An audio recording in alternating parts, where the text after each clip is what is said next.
Hello friends, welcome to my YouTube channel political Yoddha. This is Ankita here. हमने last classes में questions किए थे, PYQs जो भी प्रीवियस ईयर में आ चुके हैं। ठीक है, आज की क्लास में पब्लिक एडमिनिस्ट्रेशन के क्वेश्चन जो भी पीछे लास्ट ईयर में आ चुके हैं मैं वो सारे कवर करवाऊंगी। क्लास स्टार्ट करने से पहले मैं आपको एक बात बता देती हूँ। मेरे पास एक रिक्वेस्ट आई थी कि आप वीडियो बनाएं foreign policy and international relation and comparative government उस सब पे। ठीक है, तो कंपैरेटिव गवर्नमेंट को छोड़ के फॉरेन पॉलिसी एंड जो इंटरनेशनल रिलेशन है उस पर मैं वीडियो बना चुकी हूँ। ठीक है, उसके अंदर मैंने फॉरेन पॉलिसी को तो बहुत अच्छे से कवर कर रखा है, बट इंटरनेशनल रिलेशन है उसको मैंने सिर्फ जो थियरीज है उस वो कवर नहीं करी हुई, नीचे वाला सारा कवर कर रखा है उसमें भी। ठीक है, बट जो थियरीज है वो अभी हम नहीं कवर कर सकते। जैसे आप सभी को पता है टाइम बहुत कम है। मेरे अभी 2-3 दिन ऐसे ही वेस्ट हो गए हैं क्योंकि टेक्निकल इश्यूज की वजह से मैं वीडियो नहीं डाल पा रही। बार बार मैं रिकॉर्ड कर रही हूँ बट वो रिकॉर्ड नहीं हो रही थी। ठीक है, तो आज मैं आपको रिकॉर्ड करती हूँ और आई होप रिकॉर्ड हो जाए। ठीक है, तो अभी हम क्लास को स्टार्ट करते हैं। ओके, जो कंपैरेटिव गवर्नमेंट जो रिक्वेस्ट आई थी उस पर मैं पक्का वीडियो बना दूंगी। ठीक है, अभी हम क्लास को स्टार्ट करते हैं। Which of the following are the characteristics of prismatic model of FW Riggs? जो FW Riggs है उनका prismatic मॉडल था, उसके कौन से कैरेक्टरिस्टिक हैं ये हमें बताना है। ठीक है, तो FW Riggs का जो ये prismatic मॉडल है वो आप पढ़ ही लें क्योंकि हर ईयर में क्वेश्चन आ रहा है। 4 साल से एक ट्रेंड बन चुका है कि क्वेश्चन हर शिफ्ट में डालते हैं बल्कि वो। ठीक है, तो FW Riggs का प्रिज्मेटिक मॉडल आप जरूर पढ़ के जाएं। ठीक है, मैं आपको एक बार ओवरऑल बता देती हूँ। प्रिज्मेटिक मॉडल वो किसके लिए था? डेवलपिंग कंट्रीज के लिए। ठीक है, देखो उनके 3 मॉडल थे। एक फ्यूज प्रिज्म की हेल्प से उन्होंने उसे एक्सप्लेन किया है। ठीक है, यहाँ पे है फ्यूज मॉडल। फ्यूज मॉडल किसके लिए? जो कि अंडर डेवलप्ड कंट्री है। ठीक है, जो कि एग्रीकल्चर पे बेस है। ठीक है, एग्री या इंडस्ट्री या इन ट्रांजिट या आपने पढ़ा होगा ना, मतलब एग्री जो एग्रीकल्चर पे बेस है, ट्रांजिट या जो ट्रांजिशन में है इंडस्ट्री और एग्रीकल्चर के बीच में, एंड देन इंडस्ट्री है जो ऑलरेडी इंडस्ट्रियलाइज हो गई या इंडस्ट्रियलाइजेशन जिसमें हो रहा है। ठीक है, वो सब। Okay, fuse model. Then next आता है प्रिज्मेटिक मॉडल। मॉर्निंग का टाइम है, ठीक है, इसलिए मेरी आवाज कम आ रही है। तो प्रिज्मेटिक मॉडल, जैसे कि कोई भी व्हाइट लाइट आती है, जब वो प्रिज्म के अंदर आती है तो वो थोड़ी स्प्लिट हो जाती है। ठीक है, तो प्रिज्म के अंदर थोड़ी स्प्लिट हो जाती है बट बाहर जो जाती है वो एकदम डिफ्रैक्टेड, डिफरेंट कलर जाते हैं और एकदम डिफ्रैक्टेड। यहाँ पे उनका डिफ्रैक्टेड मॉडल है। डिफ्रैक्टेड, ओके, आप स्पेलिंग देख लेना। ठीक है, तो डिफ्रैक्टेड मॉडल जो कि मॉडर्न सोसाइटीज के अंदर होता है, जो कि डेवलप्ड कंट्री है। ठीक है, और यहाँ पे जो प्रिज्मेटिक है वो डेवलपिंग कंट्रीज का मॉडल है। ठीक है, उन्होंने ये बताया था। जो FW Riggs है उन्होंने इकोलॉजिकल अप्रोच की यूज की थी, या ये तो आपको पता होगा। ठीक है, तो इकोलॉजिकल अप्रोच में क्या होता है कि हर एक फैक्टर को लेके चलना है, चाहे वो सोसाइटी हो, एडमिनिस्ट्रेशन हो, पॉलिसी मेकिंग हो, मतलब हर चीज को, इकोनॉमी हो, हर चीज को हमें अपने मॉडल में कंसिडर करना है। ठीक है, तो उन्होंने हर चीज को कंसिडर करके फिर अपना मॉडल बनाया था। ठीक है, तो प्रिज्मेटिक मॉडल में जो भी उन्होंने सारी चीजें कंसिडर की थी उसे साला मॉडल कहा था। ठीक है, ये भी आपने सुना होगा, साला मॉडल। और साला मॉडल के अंदर उन्होंने क्या बताया था कि जो सोसाइटी है वो कैसी होगी? सोसाइटी होगी पॉली कॉम्युनलिज्म। उनके काफी ऐसे टर्म है जो टेक्निकल टर्म है। ठीक है, एक टर्म देके भी उसका मीनिंग पूछ सकते हैं। तो पॉलीकॉम्युनलिज्म का मतलब क्या है कि बहुत सारे जो रिलीजन के या कास्ट या मतलब ऐसे काफी ग्रुप एक साथ में रह रहे हैं, इंटरेक्ट कर रहे हैं एक साथ में, और बट उनके बीच में एक सस्पिशन है, मिसट्रस्ट है। ठीक है, वो आपस में रह तो रहे हैं बट उनके बीच में मिसट्रस्ट है, सस्पिशन है एक दूसरे के लिए। ठीक है, शक करते हैं वो एक दूसरे पे। देन नेक्स्ट आता है इकोनॉमी। उन्होंने किस टाइप की बताई है? बाजार कैंटीन मॉडल, सॉरी, बाजार कैंटीन मॉडल। ठीक है, इसके अंदर क्या आता है कि मतलब कि बाजार कैंटीन टाइप का मॉडल है और उसमें प्राइस इनडिस्क्रिमिनेसी है। ठीक है, मतलब कोई मार्केट मॉडल है, मतलब प्राइस का कुछ स्टेबिलिटी नहीं है, कभी ज्यादा जाता है कभी कम। इंटरेस्ट रेट पे सॉरी इंटरेस्ट रेट पे कोई इस टाइप की स्टेबिलिटी नहीं है, ठीक है। वो सब इकोनॉमी बाजार कैंटीन मॉडल के अंदर आ जाएगी। देन उन्होंने डिसीजन मेकिंग को कहा है कि पॉलीनॉर्मेटिज्म है डिसीजन मेकिंग के अंदर, ठीक है, नॉर्मेटिविज्म, ठीक है। कि मतलब कि ट्रेडिशनल प्रोसेस भी है, रैशनल भी है, इरेशनल भी है, ठीक है, दोनों टाइप के हैं। उसके बाद इन्होंने कुछ फीचर्स बताए हैं प्रिज्मेटिक मॉडल के, वो बताए हैं कि एक है फॉर्मलिज्म, 3 फीचर बताए हैं, ठीक है। इन्होंने फॉर्मलिज्म बहुत ज्यादा है एडमिनिस्ट्रेशन के अंदर, थियरी एंड प्रैक्टिस में गैप होना, फॉर्मलिज्म होना कि मतलब फॉर्मली ज्यादा होना, प्रैक्टिस में नहीं होना, सिर्फ फॉर्मल चीजों पे ध्यान देना, तो थियरी और प्रैक्टिस में बहुत ज्यादा गैप है। देन हिट्रोजिनिटी है, नेक्स्ट है हेट्रोजिनिटी। उसका मतलब होता है कि मॉडर्न चीजें और ट्रेडिशनल चीजें आपस में मतलब एक साथ को एग्जिस्ट करना, ठीक है। देन नेक्स्ट उन्होंने बताया फंक्शनल ओवरलैपिंग कि काफी ऑर्गेनाइजेशन सेम काम कर रही है, 2 या 2 से ज्यादा ऑर्गेनाइजेशन एक ही काम को कर रही है, ठीक है, तो वो फंक्शनल ओवरलैपिंग हो गया। ये 3 फीचर उन्होंने इस प्रिज्मेटिक मॉडल जो है उसके एडमिनिस्ट्रेशन के बताए हैं, ठीक है। और इन्होंने इनमें एडमिनिस्ट्रेशन में जो बैठते हैं उन्हें क्या कहा है, क्लैट्स, ठीक है। ये वर्ड भी आता है, क्लैट्स क्या है या किसने यूज किया है, तो क्लैट्स मतलब क्लब प्लस सेक्स, ठीक है। उन्होंने ये 2 वर्ड मिलके बनाए थे। यहाँ पर जो ऑफिस है उसे उन्होंने कहा है चैम्बर, और यहाँ पर जो ऑफिस है उन्होंने कहा है ब्यूरो, ठीक है। अभी काफी चीजें हो गई शायद मेरे हिसाब से इस मॉडल के बारे में, बट आप और एक बार रिवाइज जरूर कर लेना, ठीक है, इस मॉडल को। और जो ये FW रिक्स इन्हें father of comparative public administration का है। इन्होंने मतलब कंपैरिजन बहुत ज्यादा किया है। इन्होंने शायद जो ट्रेडिशनल था उसके लिए थाईलैंड लिया है, और जो मॉडर्न सोसाइटी जो डिफ्रैक्टेड सोसाइटी है उसे USA को कहा है। और प्रिज्मेटिक का मुझे याद नहीं है किन किन कंट्रीज में स्टडी की थी, ठीक है। वो सब आप देख के जाना पेपर के लिए, क्योंकि आ सकता है कहाँ से क्या आ जाए, हमें कुछ नहीं पता, ठीक है। क्योंकि इनका मॉडल एक फेमस है, और जो अभी का टाइम है वो टाइम है कि हम हर चीज को लेके ध्यान में फिर चलें, ठीक है। तो अभी जो इकोलॉजिकल अप्रोच मॉडर्न टाइम में फॉलो हो रही है, जो अभी का टाइम है कंटेम्प्रेरी टाइम चल रहा है, तो इकोलॉजिकल अप्रोच वैसे इंपॉर्टेंट हो जाती है। देन नेक्स्ट मूव करते हैं हम, नेक्स्ट क्वेश्चन आता है, कुछ लिस्ट बुक्स दी हुई हैं, देन उसके ऑथर दिए हुए हैं, हमें मैच करना है, ठीक है। तो जो पॉलिसी साइंस बुक है वो किसकी है ये हमें बताना है। पॉलिसी साइंस है जो लर्नर और हरोल्ड लाजवेल थे ना, उनकी बुक है, ठीक है, लार्ज वेले। Then principle of public administration किसकी बुक है, WF विलबॉय की है, विलॉगबाय। देन नेक्स्ट आता है administrative behaviour, a study of the decision making process in administrative organisation. ये बुक किसकी है ये हमें बताना है। तो ये आप समझ जाना, डिसीजन मेकिंग से हर्बर्ट साइमन को हम रिलेट करेंगे, ठीक है, एडमिनिस्ट्रेटिव बिहेवियर के अंदर। Then the science of public administration 3 problem, ये किसकी है, रॉबर्ट डेहल की, ठीक है, उन्होंने 3 प्रॉब्लम ऐसी बात की है। देन नेक्स्ट मूव करते हैं, हमारा नेक्स्ट क्वेश्चन आता है, ओके, हम ऑप्शन देख लेंगे, हमारा ऑप्शन बी बनता है उसके अकॉर्डिंग, ठीक है। देन नेक्स्ट है, 2 स्टेटमेंट दी हुई हैं, हमें बताना है कि कौन सी सही है, गलत है, क्या है, ठीक है। आपने स्टेटमेंट के क्वेश्चन अटेम्प्ट किए होंगे उसी टाइप से। Then Chester Barnard defined organisation as a system of consciously coordinated activity of 2 और मोर पर्सन। बिल्कुल सही बात है, चेस्टर बर्नार्ड कहते हैं ऑर्गेनाइजेशन क्या है, एक system of consciously coordinated activity, ठीक है, ऑफ 2 और मोर पर्सन। उन्होंने ये स्टेटमेंट बिल्कुल सही है, उन्होंने ऑर्गेनाइजेशन को ऐसे ही डिफाइन किया है। और उनके अकॉर्डिंग ऑर्गेनाइजेशन कैसे बनती है वो भी मैं आपको बता देती हूँ। उन्होंने 3 फैक्टर बताए हैं कि कोई भी ऑर्गेनाइजेशन कैसे बनती है।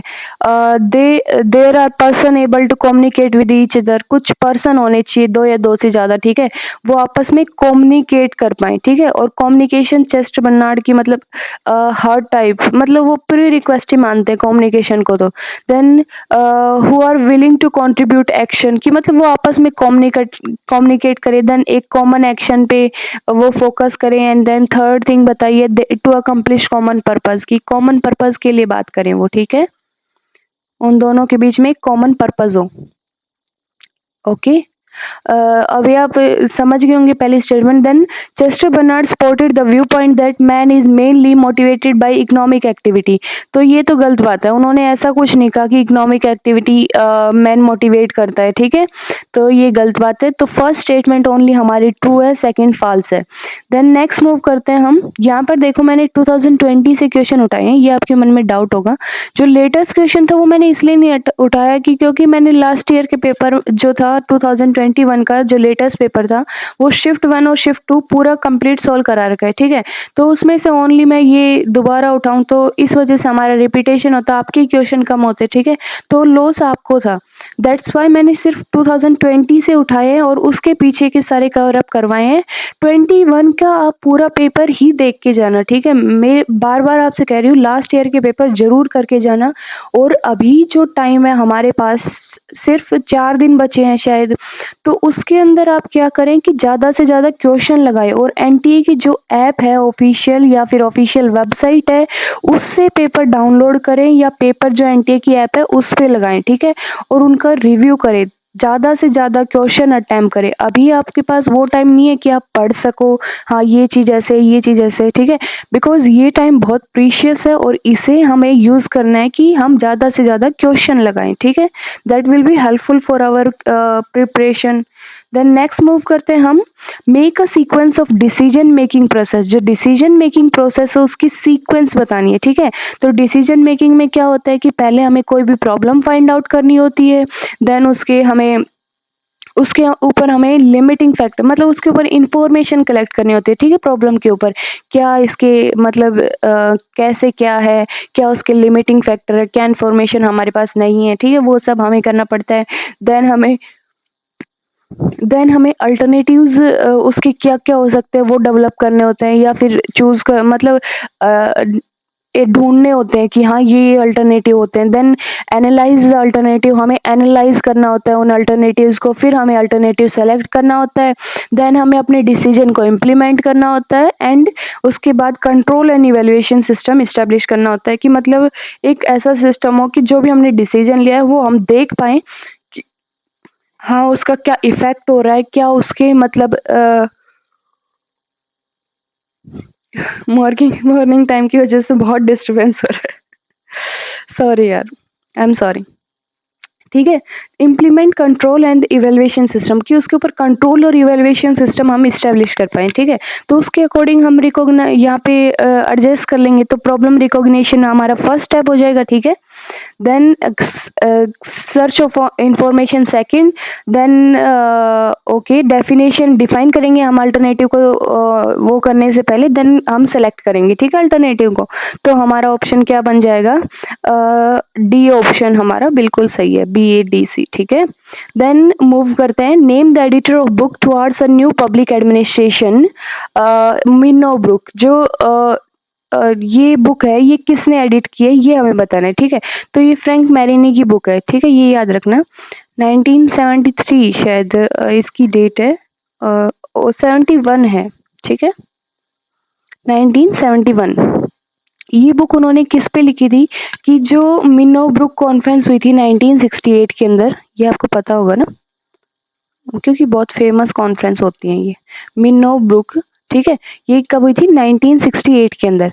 तो उन्होंने ये बुक इस पे लिखी थी। और मिनो ब्रुक कॉन्फ्रेंस क्यों हुई थी, क्योंकि जो 1960s का पीरियड था यूएसए के अंदर वो पॉलिटिकल एंड सोशल मतलब बहुत ज्यादा टर्बुलेंस थी वहां पर, या मतलब डिस्टर्बेंस बहुत ज्यादा था, जैसे कि सिविल राइट मूवमेंट वो सब चल रहे थे, ठीक है, वहां पर। तो जो एडमिनिस्ट्रेशन था उन सब चीजों से कोप अप नहीं कर पा रहा था, इन चीजों से मतलब एडजस्ट नहीं कर पा रहा था खुद को। दैट्स वाई जो मिनो ब्रुक कॉन्फ्रेंस वो हुई कि कैसे एडमिनिस्ट्रेशन को दोबारा रिवाइव किया जाए, री इन्वेंट किया जाए। तो वहां से निकल के आया न्यू पब्लिक एडमिनिस्ट्रेशन, ठीक है, मिनो ब्रुक जो फर्स्ट कॉन्फ्रेंस थी, ठीक है। तो और उसके अंदर उन्होंने जो बुक है इसके अंदर इन्होंने उसके कुछ थीम्स दिए हैं, रेलेवेंस वैल्यू जो NPM है उसके थीम्स बताए फ्रैंक मैरिनी ने, relevance value, social equity, then change and client focus, ये सारे उन्होंने उसके वो बताए हैं, थीम्स बताए हैं, ठीक है, कि क्या मतलब उसका टारगेट है NPM का। देन ओके काफी इंफॉर्मेशन हो गई है वैसे फ्रैंक मैरिन, तो इन्होंने ये बुक उस पर लिखी थी जो फर्स्ट कॉन्फ्रेंस हुई थी ना, तो उसके ऊपर लिखी थी फ्रैंक मैरिनी ने। देन नेक्स्ट मूव करते हैं हम, rig fused model is based on, जो रिग्स का फ्यूज्ड मॉडल है हमने पहले पढ़ा था, देखो 2020 के अंदर प्रिज्मेटिक आ रहा था, देन अभी कौन सा आया है, फ्यूज्ड, 2019 के अंदर फ्यूज्ड, ठीक है। उस पर क्वेश्चन बार बार बन ही रहा है हर साल। Rigs fuse model is based on, जो रिग्स का फ्यूज मॉडल है वो बेस है किस पे, ठीक है, ये हमें बताना है, ठीक है। तो डिपेंडेंस ऑन एग्रीकल्चर ये तो था, then attainment of value in society ऐसा कुछ नहीं था उनके, डोमिनेशन ऑफ रॉयल फैमिली ये भी था, economic system based on barter system ये भी था। बार्टर सिस्टम क्या होता है कि हम कोई भी वस्तु के बदले में वस्तु ले, ठीक है, मतलब कोई चीज दे के चीज ही ले। जैसे कि आप कभी मम्मी पापा से पूछना, ठीक है, उनके टाइम में भी ये होता था गांव में कि वो जैसे कुछ टॉफी या मतलब जैसे बच्चे थे मम्मी पापा उस टाइम पे, तो जो टॉफी या बिस्किट कुछ भी खरीदने जाते थे दुकान से, तो वो चने या गेहूं या चावल जिस भी एरिया में जो फसल डोमिनेट करती है, ठीक है, वो लेके जाते थे वहां पे, और उसके बदले में दुकानदार उन्हें टॉफी बिस्किट आइसक्रीम जो भी देना होता था वो देते थे, ठीक है। तो बार्टर सिस्टम होता है कि किसी चीज के बदले में हम कोई वस्तु के बदले में वस्तु ले रहे हैं, ठीक है, कोई करेंसी नहीं दे रहे हैं हम वहां पे। देन ओके, हमारा ए सी एंड डी करेक्ट है, तो हम देख लेंगे आंसर किस में है। ए ऑप्शन हमारा बिल्कुल सही है। Okay, is my pen.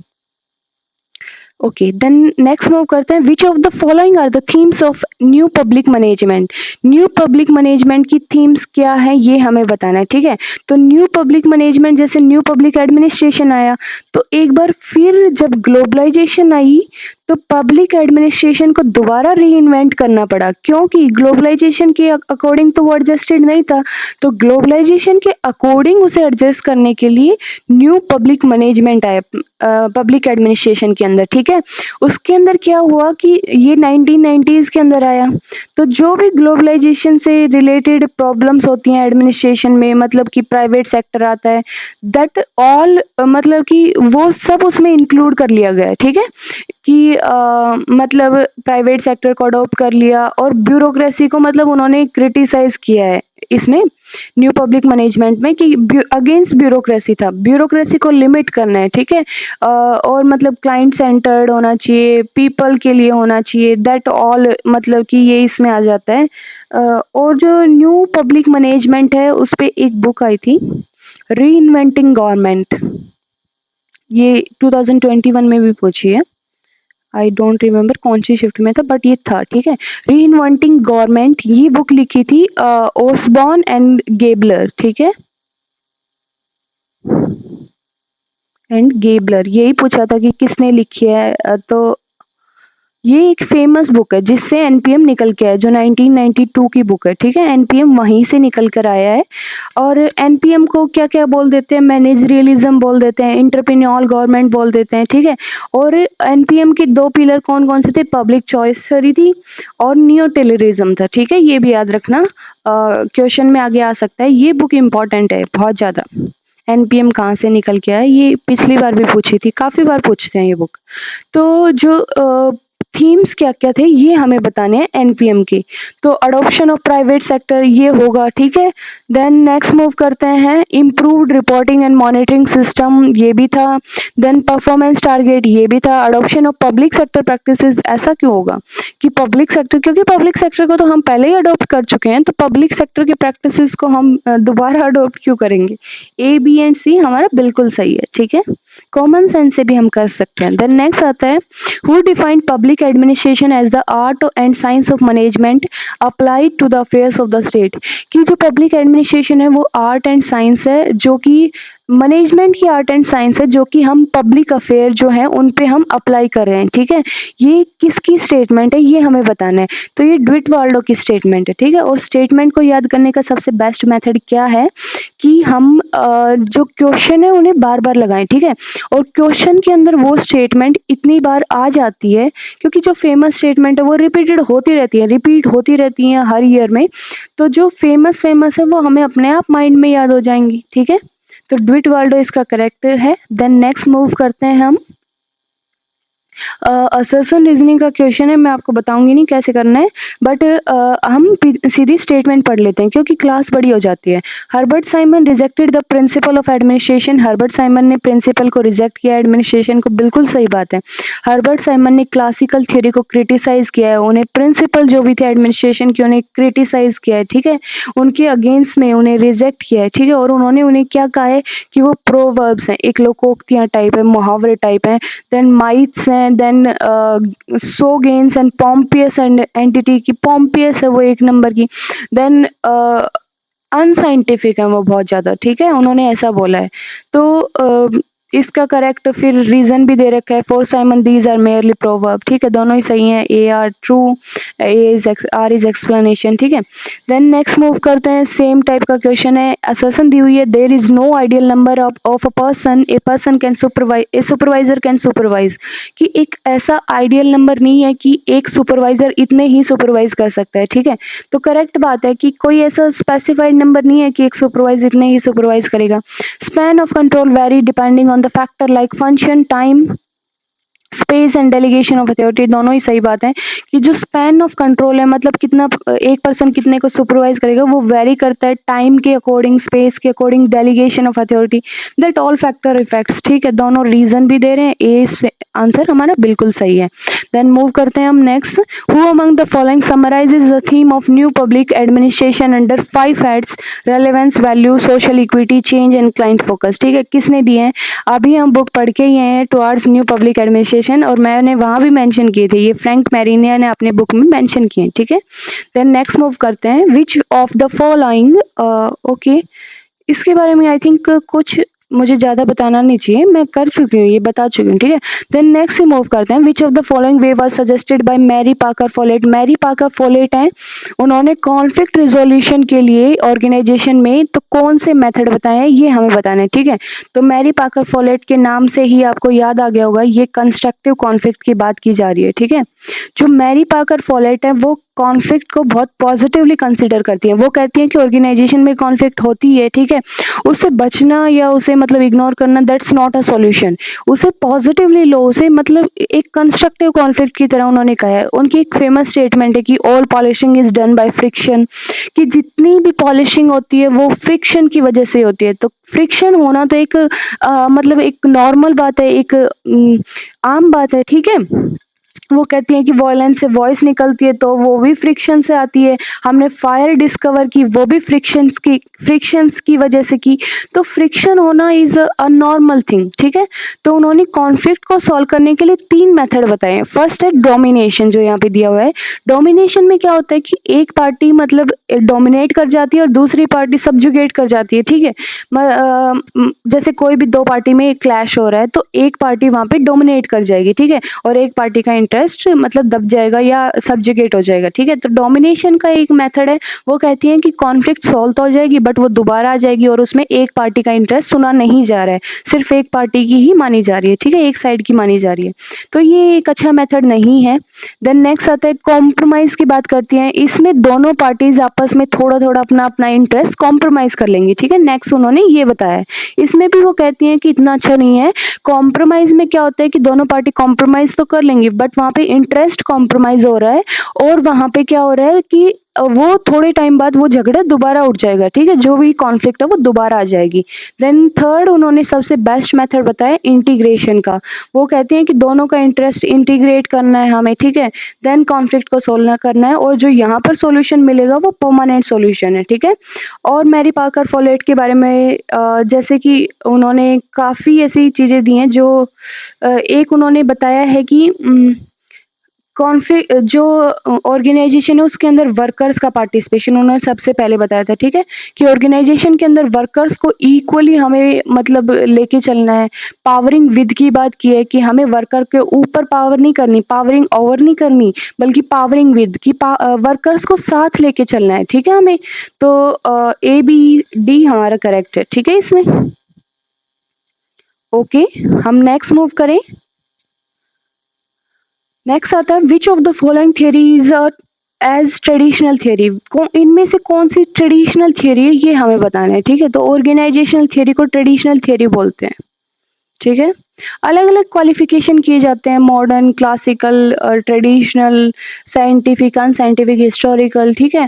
तो ट्रेडिशनल कौन सी बताइए इनमें से? Organisational theory. देन नेक्स्ट आता है हमारा which of the following is the main feature of scientific management. Scientific management के कौन से मेन फीचर है ये हमें बताना है, ठीक है। तो इसमें देखो, अगर फर्स्ट स्टेटमेंट को हम नेग्लेक्ट करें, बाद में पढ़ते हैं इसे हम। फंक्शनल फॉर्मनशिप की बात टेलर ने की थी। Then separation of planning and execution ये भी की थी। डिफरेंशियल वर्क ये भी साइंटिफिक मैनेजमेंट का है। देन फर्स्ट स्टेटमेंट क्या दी हुई है? A single administrative science whose principle are applicable not only to the business but also to the government, religion and other religious and other organization, ठीक है। तो एक सिंगल मतलब कि एक एडमिनिस्ट्रेटिव साइंस वो हर चीज पे कैसे अप्लाई हो सकती है, ठीक है। तो साइंटिफिक मैनेजमेंट ऐसी बात तो नहीं करेगा, ये तो बहुत बोगस टाइप की स्टेटमेंट है, मतलब हम कॉमन सेंस से भी इसे इग्नोर कर सकते हैं। बी सी डी हमारा बिल्कुल सही है, ठीक है। देन नेक्स्ट मूव करते हैं हम। The book The Intellectual Crisis in the American Public Administration deals with, जो Intellectual Crisis in Public Administration जो बुक है वो किससे डील करती है? तो ये पब्लिक चॉइस अप्रोच से डील करती है, ठीक है। और ये बुक लिखी किसने है? विंस्टन ऑस्ट्रॉम ने लिखी है, ठीक है। विंसेंट ऑस्ट्रॉम, इम्पोर्टेंट बुक है, पूछ ली जाती है कई बार कि किसने लिखी है, ठीक है। और ये इन्होंने 1973 के अंदर लिखी थी, सॉरी इसके साथ में एक और राइटर थे, दैट इज बारबरा एलन, ठीक है। ऑस्ट्रॉम एंड एलन, ठीक है, ये याद रखना, 1973 की बुक है ये। देन नेक्स्ट मूव करते हैं हम। Who among the following said like physics and chemistry administration is govern by principle, की फिजिक्स और केमिस्ट्री की तरह एडमिनिस्ट्रेशन में भी प्रिंसिपल होते हैं, ठीक है। तो ये स्टेटमेंट दी है एल डी वाइट ने, सॉरी माय मिस्टेक, गुलिक ने दी है ये स्टेटमेंट, ठीक है। इतनी स्टेटमेंट माइंड में हो जाती है कि मैं बहुत ज़्यादा कंफ्यूज हो जाती हूँ, ठीक है। तो ये स्टेटमेंट गुलिक ने दी है। उन्होंने कहा है कि एफिशिएंसी, जैसे कि साइंस और केमिस्ट्री में साइंटिफिक होती है, एफिशिएंसी की बात करते हैं, लेस रिसोर्सेज में मतलब ज़्यादा रिसोर्सेज की, मतलब लेस रिसोर्सेज में हम अच्छा रिजल्ट कैसे लेके आए, ठीक है। एफिशिएंसी पे फोकस करते हैं, ये गुलिक की बात है। देन नेक्स्ट मूव करते हैं हम। Henry Fayol mentioned the following function of administration, put them in correct order. जो हेनरी फ्योल ने एडमिनिस्ट्रेशन के फंक्शन बताए थे उन्हें हमें करेक्ट ऑर्डर में लगाना है, ठीक है। तो हेनरी फ्योल के नाम से आपको एक एब्रीवेशन याद आया होगा, ठीक है, आपने पढ़ा होगा शायद, POCCC, ठीक है। तो P वहां पर क्या था? प्लानिंग था, ओके, जो यहाँ पे नंबर 1 पे दे रखा है। सेकंड ऑर्गेनाइजिंग था, एंड जो फर्स्ट सी दिया हुआ है वो कमांड के लिए है, ठीक है, ये याद रखना। CCC कौन से पहले है। देन फोर्थ कोऑर्डिनेशन के लिए एंड फिफ्थ कंट्रोल के लिए, ठीक है। आप इसमें ऐसे भी मतलब कि वो कर सकते हैं कि पहले हम प्लान करेंगे, देन ऑर्गेनाइज करेंगे उस प्लान को, देन थर्ड हम कमांड करेंगे उसके लिए, देन कोऑर्डिनेट करेंगे आपस में, देन कंट्रोल करेंगे, ठीक है। एक सीरीज बना के भी आप याद कर सकते हैं। तो ये हेनरी फ्योल ने दिया था,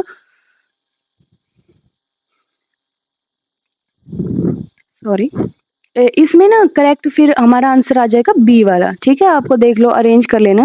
और हेनरी फ्योल को फादर ऑफ जर्नल मैनेजमेंट भी कहा जाता है, ठीक है। और उनकी बुक है जर्नल एंड इंडस्ट्रियल एडमिनिस्ट्रेशन, ये भी याद रखना, इंपॉर्टेंट बुक है उनकी, ठीक है। और टेलर के कॉन्टेम्परेरी थे, ये भी आप माइंड में रखना। देन नेक्स्ट मूव करते हैं, क्योंकि एक टाइम की सेंस हमें होना जरूरी है। नेक्स्ट आता है हमारा, which of the following statement are correct about development administration. Development administration के बारे में कौन सी करेक्ट है ये हमें बताना है। तो डेवलपमेंट एडमिनिस्ट्रेशन क्या है कि मतलब जब कंट्रीज कॉलोनियल रूल से एकदम इंडिपेंडेंट हुई थी तो कंट्रीज के पास मतलब कैसे उसे डेवलप किया जाए, क्योंकि उससे पहले कॉलोनियल रूल के अंदर तो रूलिंग ब्यूरोक्रेसी थी कि हाँ वो सिर्फ रूल कर रही थी, एक्सप्लॉइट कर रही थी, ठीक है, लोगों का कुछ ध्यान ही नहीं रखना। डेवलपमेंट एडमिनिस्ट्रेशन में कि कैसे कंट्री की डेवलपमेंट भी की जाए, लोगों का ध्यान भी रखा जाए, दैट ऑल, मतलब बहुत डायनामिक टाइप से उनका अप्रोच था।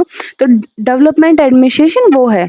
तो इसके अंदर हम देखेंगे क्या क्या है। चेंज ओरिएंटेड था, बिल्कुल सही बात है। ऑब्जेक्टिव और सिंपल तो ऐसा तो नहीं होगा, सिंपल ऑब्जेक्टिव तो नहीं थे कि ओनली एडमिनिस्ट्रेटिव रन करना है, ठीक है। Then it is dynamic and simple, ये सही है कि डायनामिक था। Then it is concern with the new task, ये भी सही है। तो ए सी डी हमारा करेक्ट आंसर है जो कि बी में दिया हुआ है। देन नेक्स्ट मूव करते हैं हम, who among the following consider the concept of delegation as mere a myth of organization. Organizational administrative theory तो फॉलेट है, ठीक है। वो कहती हैं कि डेलीगेशन है, क्वेश्चन आप समझ गए होंगे कि इनमें से डेलीगेशन को एक माइथ, एक मिथ्या किसने कहा है ऑर्गेनाइजेशनल थ्योरी के अंदर, तो वो फोलेट ने कहा है। फोलेट समझती है कि डेलीगेशन का मतलब होता है अथॉरिटी से, ठीक है, और अथॉरिटी का मतलब है कि जॉब से। तो कोई किसी को अपनी जॉब क्यों देगा, ठीक है, हम किसी को अपनी जॉब नहीं दे सकते। और तो डेलीगेशन एक माइथ है, ठीक है, उनका ऐसा मानना था। तो इसमें करेक्ट आंसर हमारा फोलेट है, आप समझ गए होंगे, ठीक है। देन हम नेक्स्ट मूव करते हैं,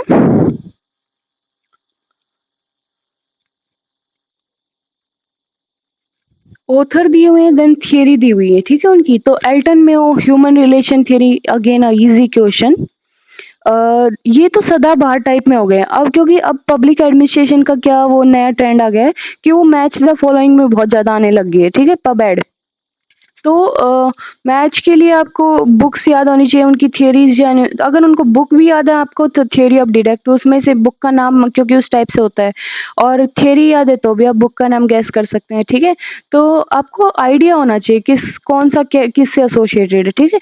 देन हेनरी फ्योल किससे एसोसिएटेड है, जो क्लासिकल थियरी थी, ठीक है। ओके, देन नेक्स्ट मूव करते हैं, निकोलस हेनरी किससे, न्यू पब्लिक मैनेजमेंट से, then F W Taylor scientific management से, ठीक है। इजी क्वेश्चन आप सभी कर सकते हैं, ए आंसर हमारा इसका करेक्ट है।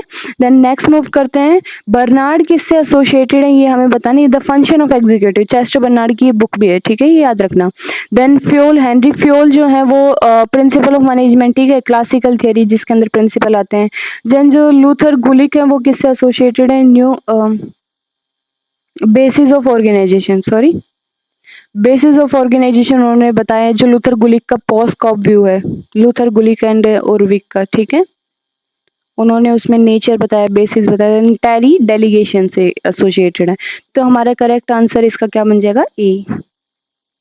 ओके, देन नेक्स्ट मूव करते हैं हम, Who among the following gave the bounded rationality model of decision making? Bounded rationality model of decision making है किसने दिया है, तो आप समझ गए होंगे, इसका आसान आंसर है हर्बर्ट साइमन, ठीक है।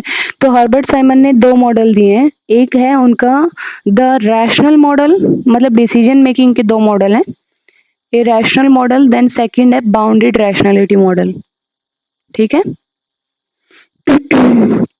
तो बाउंडेड रैशनल मॉडल के अंदर क्या है कि एक जो डिसीजन मेकर है उसके पास ऑप्टिमाइज नंबर ऑफ, मतलब इतने ऑप्शन है उनके पास और इतना इंफॉर्मेशन अवेलेबल है कि वो एक अच्छे से डिसीजन दे सकता है, ठीक है, कोई लिमिटिंग फैक्टर नहीं है उसके ऊपर। देन जो बाउंडेड रैशनैलिटी है उसके अंदर वो क्या कहते हैं कि जो डिसीजन मेकर है वो एक बाउंडेड है, ठीक है, उसके अंदर कंस्ट्रेंट, मतलब कि उसके डिसीजन पे कंस्ट्रेंट है, लाइक लिमिटेड इंफॉर्मेशन हो सकती है, टाइम कॉन्स्टेंट हो सकता है, मतलब अलग अलग कॉग्निटिव लिमिटेशंस हो सकते हैं, इतनी लिमिटेशन है उसके पास कि वो बाउंडेड होकर डिसीजन देता है, ठीक है, उसमें उसकी रैशनैलिटी बाउंड हो जाती है, that is bounded rationality model. Then next move करते हैं, which of the following is the goal of scientific management, scientific management का गोल क्या है ये हमें बताना है।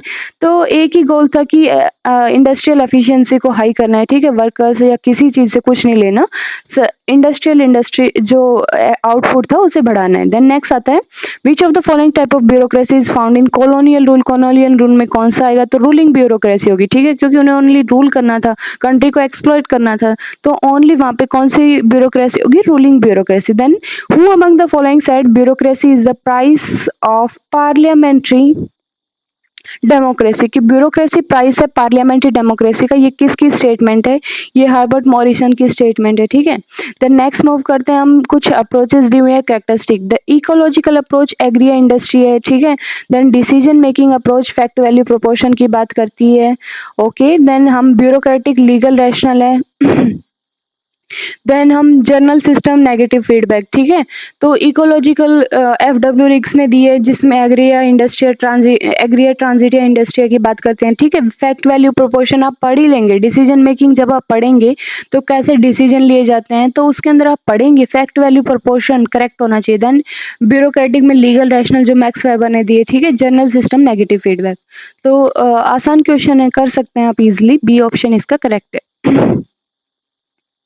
देन नेक्स्ट मूव करते हैं हम, which of the following has criticise classical theory as homely proverb myth slogan pompous identity, again a easy question. Herbert Simon हम पीछे पढ़ चुके हैं, ठीक है, इस पे कि इनमें से किसने क्लासिकल थ्योरी को ऐसा कब बोला है। देन नेक्स्ट मूव करते हैं हम, which among the following are feature of NPM, new public management के क्या क्या फीचर हैं। वैसे मैं आपको बता चुकी हूँ क्या क्या फीचर है, ठीक है, बट मैं आपको एक बार फिर बता देती हूँ कि कैसे था। ऑर्गेनाइजेशनल स्ट्रक्चर को रिवैम्प करना है, ठीक है, क्योंकि ग्लोबलाइजेशन के टाइम के अकॉर्डिंग सेट करना है। देन एम्पावरिंग सिटीजन को एम्पावर करना है। उसके बाद पब्लिक सेक्टर के साथ में प्राइवेट सेक्टर को भी मैनेज करना है। उसके बाद परफॉर्मेंस मेजरमेंट की टेक्निक होनी चाहिए। देन ब्यूरोक्रेसी को डिसइंटीग्रेट करना है, ठीक है, और cost cutting, goal oriented, costly market society, इस टाइप से मतलब कि काफी उसके गोल, ठीक है। तो हम इसमें पढ़ लेते हैं, क्वेश्चन में क्या है, कॉन्ट्रैक्टिंग आउट, ठीक है, ये गोल था। देन डिवोल्यूशन ऑफ अथॉरिटी, ये भी था। फोकस ऑन परफॉर्मेंस अप्रेजल, ये भी था। फोकस ऑन मैनेजमेंट, ठीक है, सारे ही थे। तो ABCD हमारा करेक्ट आंसर है। Then who among the following was first to advance the idea of workers participation in management, इनमें से किन्होंने सबसे पहले आइडिया दिया था वर्कर का पार्टिसिपेशन मैनेजमेंट में। तो मैरी पार्कर फोलेट, मैं आपको पहले भी एक बार ये मेंशन कर चुकी हूँ जब पहले क्वेश्चन आया था। और मैरी पार्कर फोलेट को मदर ऑफ मॉडर्न मैनेजमेंट भी कहा जाता है, ठीक है। और फोलेट का मानना था कि जो management is the art of getting things done through the people, कि मैनेजमेंट वो है कि हम कैसे लोगों के साथ में मिलके हम वर्क डन करते हैं, काम करते हैं, ठीक है अपना। और उन्होंने पावरिंग विद की बात की है कि हमें एक साथ वर्कर को मिला के पावर बनानी है, ठीक है, ये नहीं है पावरिंग ओवर कि हम वर्कर के ऊपर पावर एक्सरसाइज कर रहे हैं। देन नेक्स्ट आता है एक फोलेट की इम्पोर्टेंट स्टेटमेंट है पावरिंग विद, आपको समझ आ जाना चाहिए मैं क्या बोल रही हूँ, ठीक है। पावरिंग ओवर, ये दो हैं। पावरिंग ओवर मतलब होता है वर्कर के ऊपर पावर एक्सरसाइज करना, पावरिंग विद वर्कर को साथ लेके चलना, ठीक है। उनकी एक फेमस स्टेटमेंट है, the most essential work of leader is to create more leader, कि एक लीडर का काम यही होता है सबसे इम्पोर्टेंट कि वो और लीडर क्रिएट करे, ठीक है। मैरी पार्कर फोलेट मतलब पढ़ना चाहिए हमें, काफी इतनी अच्छी तरह से इन्होंने ऑर्गेनाइजेशन को, उसके अंदर ऐसी ऐसी चीजों को उन्होंने उठाया जो कि पहले पॉलिटिकल साइंटिस्ट ने कभी उन्हें कवर किया ही नहीं है, ठीक है। तो मैरी पार्कर फोलेट एक अच्छी पॉलिटिकल साइंटिस्ट थी। देन नेक्स्ट आता है पबैड की, who among the following said that the behaviour in administration should be studied through psycho analysis, behaviour को हम साइको एनालिसिस से स्टडी करना चाहिए एडमिनिस्ट्रेशन में, ये किसने कहा है, तो अब्राहम मैस्लो ने कहा है, ठीक है। अब्राहम मैस्लो एक साइकोलॉजिस्ट थे, तो वो साइकोलॉजिकल अप्रोच को ही यूज करते थे पबैड के अंदर, ठीक है, साइको एनालिसिस को। उनकी एक थ्योरी भी थी हिरार्की ऑफ नीड, ठीक है, वो भी याद रखना, आगे इस पे क्वेश्चन है इस पेपर में, हिरार्की ऑफ नीड, ठीक है। देन नेक्स्ट मूव करते हैं हम, दो लिस्ट दी हुई है, लिस्ट 1 एंड 2, तो हमें मैच करना है। तो बिहेवियरल लीगल रैशनल अथॉरिटी की बात करेगा, ठीक है, अगेन सिंपल, सॉरी यहाँ पे है। Then bureaucratic, sorry bureaucratic legal rational है, ओके मुझसे मिस्टेक हो गई यार, where is my erase,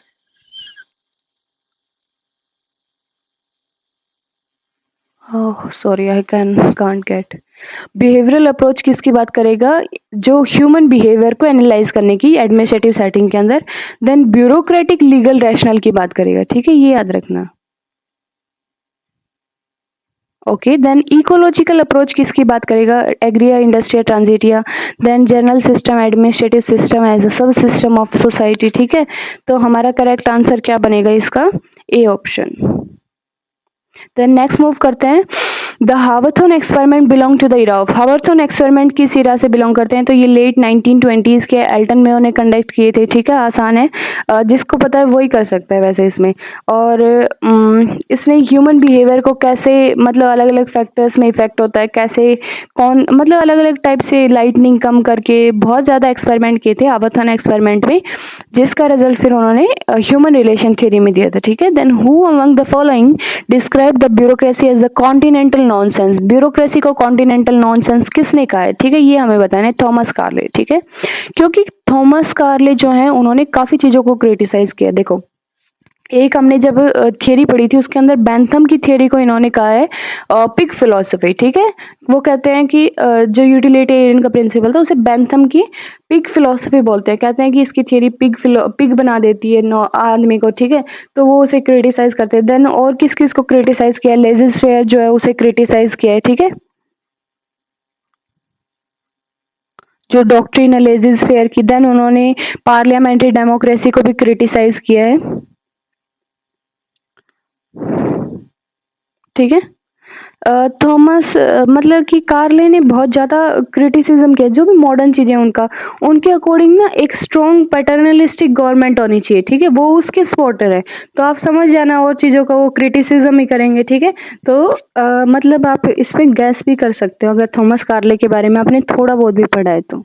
then next move करते हैं, unity of command means, unity of command का क्या मतलब है, ठीक है, इसका मतलब है कि सबॉर्डिनेट के सिर्फ ओनली एक सुपरवाइजर होगा, ठीक है, that the subordinate will have only one, sorry ये मैंने गलत लगा दिया, वन सुपरवाइजर, ठीक है, ए ऑप्शन है इसमें, सबॉर्डिनेट का ओनली एक सुपरवाइजर होगा। देन नेक्स्ट मूव करते हैं, दो स्टेटमेंट है, असर्शन रीजनिंग का क्वेश्चन है, according to Glenn Stahl unless the recruitment is sound there is very little hope for recruiting a first aid staff, बिल्कुल सही बात है कि जब ग्लेन स्टेल है वो कहते हैं कि रिक्रूटमेंट साउंड होना चाहिए, ठीक है, ये हम पर्सनल एडमिनिस्ट्रेशन में इनका नाम पढ़ते हैं बट हमें अभी याद नहीं होगा, ठीक है, तो कोई बात नहीं, बट एक नॉर्मल सेंस से हम उसे करेक्ट मान लेते हैं, ठीक है, क्योंकि ये सही सी बात लग रही है। According to Glenn Stahl the recruitment is sound there is little hope, कि हम एक, हमारे पास होप नहीं है कि हम फर्स्ट एड स्टाफ मिले अगर रिक्रूटमेंट साउंड नहीं हुआ तो, ठीक है। देन नेक्स्ट मूव करते हैं, he consider recruitment as the cornerstone of all public personnel structure, ये भी सही बात है कि वो उसे कॉर्नरस्टोन मानते थे, तो मेरे अकॉर्डिंग तो ये रीजन दे रहा है इसका, बट करेक्ट आंसर इसका बी दिया हुआ था, ठीक है, कि रीजन नहीं दे रहा, बट आपके अकॉर्डिंग क्या होगा वो आप कमेंट में मेंशन कर देना, थोड़ी इस पे रिसर्च भी कर लेना, ठीक है, क्योंकि दोनों स्टेटमेंट सही है, उसका रीजन भी ठीक लग रहा है मुझे तो, शायद उन्होंने ऐसे बनाया कि ये अगर ऊपर देते और वो नीचे देते तो शायद रीजन दे, बट मेरे अकॉर्डिंग तो ये रीजन है। बट नेक्स्ट मूव करते हैं हम, असर्शन दी हुई है, classical theory views organization as a formal structure of authority based on universal principle, सही बात है, क्लासिकल थियरी ऑर्गेनाइजेशन को कैसा मानती है, एक फॉर्मल स्ट्रक्चर जो कि बेस्ड है यूनिवर्सल प्रिंसिपल पे। देन नेक्स्ट मूव करते हैं, classical theory views human being who run the organisation merely as a cog in the machine, ये भी सही बात है, ठीक है, दोनों ही सही हैं बट रीजन तो नहीं दे रही, तो बी आंसर हमारा बिल्कुल सही है। देन नेक्स्ट आता है हमारा, मैच करना है हमें, स्पैन ऑफ कंट्रोल क्या है, ये मतलब कुछ प्रिंसिपल दिए हुए हैं ऑर्गेनाइजेशन के, वो हमें मैच करना है, तो स्पैन ऑफ कंट्रोल सुपरविजन से रिलेटेड है, ठीक है। Then hierarchy through proper channel की बात करेगा, डेलीगेशन फ्लो ऑफ अथॉरिटी की बात करेगा, unity of command one single boss की बात करेगा, ठीक है, तो ऑप्शन हमारा बन गया A1B3, सॉरी ओके ऐसा ही है ना, A1B3C4D2, ओके ठीक है हमारा, तो ये किस में दिया हुआ है वो हम देख लेंगे, ये बी ऑप्शन में दिया हुआ है। देन नेक्स्ट आता है हमारा, which of the following arrange approach is precursor of the ecological approach, ecological approach की प्रीकर्सर कौन सी अप्रोच है ये हमें बताना है, तो वो सिस्टम अप्रोच है, ठीक है। देन नेक्स्ट आता है, list one theory and thinkers दिए हुए हैं, हमें फिर से मैच करना है, तो क्लासिकल थियरी हेनरी फ्योल से एसोसिएट करेंगे, ठीक है, ह्यूमन रिलेशन एल्टन मेयो से, decision making Herbert Simon, then public choice से रिव्यू ऑस्ट्रॉम से करेंगे, ठीक है, इजी क्वेश्चन, इसका आंसर आप देख लेना कौन सा बनेगा, A2B1C4D3, ओके, जो कि हमारा किस में दिया हुआ है ये हमें बताना है, डी ऑप्शन शायद है ना, ओके डी में ये जो फर्स्ट ये लिख दिया ना मैंने, ये गलत है, यहाँ पे 3 नंबर है, ठीक है, ये ध्यान रखना। देन नेक्स्ट आता है, who among the following has specified the 6 qualities of an administrator और a manager, physical, mental, general, educational, special knowledge and experience. तो ये क्वालिटीज किसने बताई है मैनेजर या एडमिनिस्ट्रेटर के अंदर, ये हमें बताना है, ये हेनरी फ्योल ने बताई है, ठीक है। हेनरी फ्योल को हम कहते हैं फादर ऑफ मॉडर्न मैनेजमेंट, ठीक है, और मदर किसे कहते हैं, जो मैरी पाकर फॉलेट है, ठीक है। देन नेक्स्ट आता है, who among the following type of bureaucracy, which among the following type of bureaucracy tend to exhibit a bias towards party interest. तो कौन सी करेगी, पैट्रोनेज ब्यूरोक्रेसी करेगी, ठीक है, जो मतलब कि जो कि एक पार्टी इंटरेस्ट को, जैसे कि यूएसए के अंदर होता था, जिसे हम यूएसए के अंदर स्पॉल सिस्टम भी बोलते थे। उसके अंदर क्या होता है कि जब भी गवर्नमेंट चेंज होती है तो जो गवर्नमेंट है वो अपने लोगों को हायर करती है ब्यूरोक्रेसी के अंदर, ठीक है, वो स्पॉल सिस्टम वो 1883 तक यूएसए के अंदर था। और फिर एक एक्ट पास हुआ था, क्या नाम था, पेंडलेटन एक्ट, ठीक है, तो उस एक्ट से फिर वो एंड कर दी गई थी। बट यूएसए के तब तक स्पॉल सिस्टम था, पैट्रोनेज ब्यूरोक्रेसी थी, ठीक है, वहां पे। देन नेक्स्ट मूव करते हैं हम, which of the following model of reforms identified by the Peter as alternative to the traditional public administration. Traditional public administration के अल्टरनेटिव कौन कौन से मॉडल है ये बताना है हमें। पीटर, जो पीटर ए फरियाद थे, उन्होंने कौन से दिए, ठीक है। तो मार्केट मॉडल दिया था, सारे दिए थे, ठीक है, ये याद रखना, A B C and D. जैसे आपको नहीं पता, जैसे ऐसा क्वेश्चन डाला है जो रिपीटेड नहीं है, नया क्वेश्चन है, तो एनटीए ऐसे टाइप के ऑप्शन डालते हैं जिसमें ऑल हो, ठीक है। आप ये बात काफी में अप्लाई होती है, काफी क्वेश्चन में, इस पेपर में ही आपको अप्लाई करके दिखा दूंगी मैं। ये इतने में अप्लाई होती है जब नया क्वेश्चन डलता है जिसपे हमें लगता है कि एनटीए को भी लगता है कि नहीं यार बच्चे नहीं कर पाएंगे, तो वहां पे वो आसान आंसर ऐसा डालेगी जिसमें सारे ऑप्शन कवर हो, ठीक है। देन हम नेक्स्ट मूव करते हैं, arrange the following administrative thinker in the chronological order. Administrative thinker को हमने क्रोनोलॉजिकली बताना है, ठीक है। तो सबसे पहले फॉलेट थे, फॉलेट आई थी, देन उसके बाद में विलबॉय आए थे इनमें से, देन उसके बाद में डहेल आए थे, देन उसके बाद रिग्स आए थे, ठीक है। तो आप क्रोनोलॉजी देख लेना कौन सी बन गई है, बी ए सी डी, जो ए ऑप्शन में, ठीक है। देन नेक्स्ट मूव करते हैं, who among the following give the 4P formula. 4P formula किसने दिया है डिपार्टमेंटल ऑर्गेनाइजेशन पे, ये हमें बताना है, ठीक है। तो 4P फार्मूला गुलिक का है, और उन्होंने क्या बताया, यहाँ पे मैं टिक नहीं कर पाऊंगी, ठीक है, क्योंकि ये चेंज हो जाएगी फिर से स्लाइड। 4P फॉर्मूला के अंदर उन्होंने P 4 कौन कौन से बताए हैं। पहला P था पर्पस, देन नेक्स्ट P जो था वो था प्रोसेस, देन नेक्स्ट पी जो था वो person, and then next P जो था वो प्लेस के लिए, ठीक है। ये आप मतलब सीरीज से भी याद कर सकते, पर्पस, और क्वेश्चन में ये भी पूछा जा सकता है सीरीज वाइज लगाएं, ठीक है। तो हर क्वेश्चन को ध्यान से पढ़ा, क्योंकि इस टाइप की छोटी छोटी जो चीजें रहती है ना, पी और ट्रिपल सी, 4P या ट्रिपल सी, ये सब चीजें इतना मतलब पूछ लेते हैं वो कि हमें फिर कंफ्यूजन हो जाता है कि किसने दिया था, क्या था उसका मतलब, ठीक है। तो ये 4P था, purpose, process, person and place, जो गुलिक ने दिया था। देन नेक्स्ट मूव करते हैं हम, ओके, असर्शन रीजनिंग का क्वेश्चन है, Herbert Simon has reduced the classical theory of organisation as a machine model theory. बिल्कुल सही है, मशीन मॉडल थियरी कहा है हर्बर्ट साइमन ने क्लासिकल थियरी को। Then classicalist are preoccupied with the formal structure, दोनों ही सही बात है, ठीक है, आप पढ़ लेना, टाइम वेस्ट नहीं करते, क्योंकि सेम स्टेटमेंट का मतलब कान इधर से पकड़ो इधर से पकड़ो घुमा के वही दे रखी है। देन नेक्स्ट मूव करते हैं हम, who among the following set development administration is an action oriented and goal oriented administrative system. इनमें से किसने कहा है कि डेवलपमेंट एडमिनिस्ट्रेशन वो एक्शन ओरिएंटेड है और गोल ओरिएंटेड है, ये हमें बताना है, ठीक है। तो ये एडवर्ड वेगनर की स्टेटमेंट है। देन नेक्स्ट आता है हमारा question, okay, promotion to higher position involve, कि हायर पोजीशन पे जब प्रमोशन होता है तो उसमें क्या क्या होता है। तो टाइटल भी चेंज होता है, पे भी चेंज होता है, ड्यूटीज भी, रिस्पॉन्सिबिलिटी, सारे ही सही है, ठीक है। तो A B C and D आसान क्वेश्चन है। देन नेक्स्ट मूव करते हैं, the process of the selection of candidate, the process by which selected candidate are sent for an appointment is known as. जो पर्सनल एडमिनिस्ट्रेशन के अंदर हम पढ़ते हैं तो उस प्रोसेस को क्या कहते हैं, जब सेलेक्टेड कैंडिडेट को हम अपॉइंटमेंट के लिए भेजते हैं तो सर्टिफिकेशन कहते हैं, ठीक है। देन नेक्स्ट आता है defending policy is function of. Defending policy ये किसका काम है, ये लाइन एजेंसी का काम है, ठीक है। लाइन एजेंसी एग्जीक्यूशन में होती है, एग्जीक्यूटिव काम ज़्यादा करती है, एग्जीक्यूटिव इन नेचर होती है, ठीक है। वो अपनी पॉलिसी को बनाती है, मतलब डायरेक्ट करती है, कंट्रोल करती है और उसको सुपरवाइज करती है और उसे डिफेंड भी करती है, ठीक है। ये सारे काम लाइन एजेंसी के हैं। और 4 टाइप की पब्लिक जो एडमिनिस्ट्रेशन में 4 टाइप की गवर्नमेंटल होती है, जैसे government departments, then public corporation, government companies, ये सारी मतलब कि लाइन एजेंसीज है, ठीक है।